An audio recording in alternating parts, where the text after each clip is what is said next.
नमस्कार मित्रों, सनातन को जानो यात्रा के इस मंच पर आप सभी का हार्दिक स्वागत है।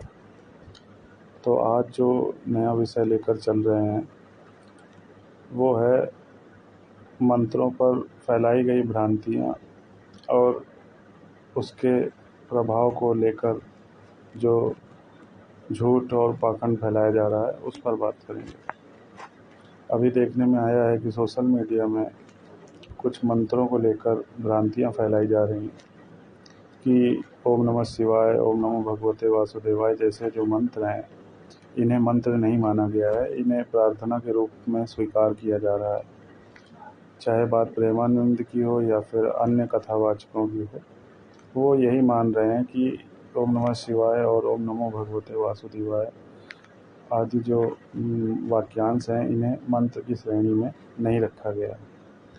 तो हमारा कहना ये है कि मंत्र यह महत्वपूर्ण नहीं है कि कोई मंत्र कितना खास है या कितना बड़ा है या कितना लंबा है।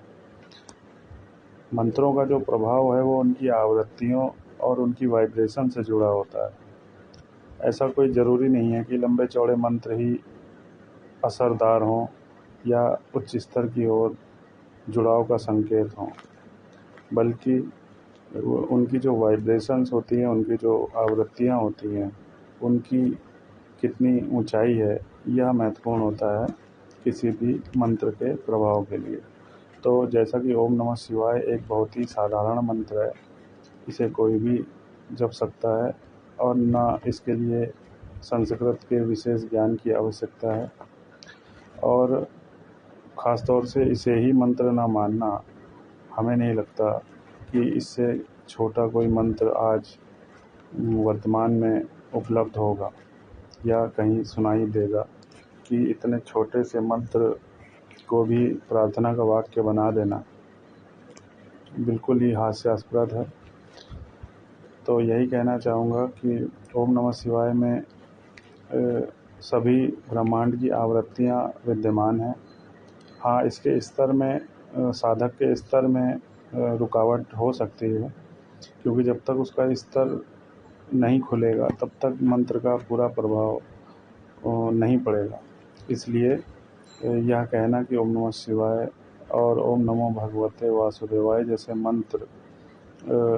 मंत्र नहीं माने जाएंगे, बिल्कुल ही गलत तथ्य है और इसे हम नहीं मानते, और ना ही हमारी कोई जानकारी इस तरह की है कि जिससे कि हमें यह लगे कि यह मंत्र नहीं माना जाना चाहिए। इसलिए मंत्रों को केवल उनके आवृत्ति और वाइब्रेशन के आधार पर ही ग्रहण करना चाहिए, क्योंकि जो ब्रह्मांड है वो मंत्रों को यह नहीं देखता कि मंत्र का कितना क्या असर है या उसका जो उसे जपने वाला है वह उसका अर्थ जानता है या नहीं जानता है।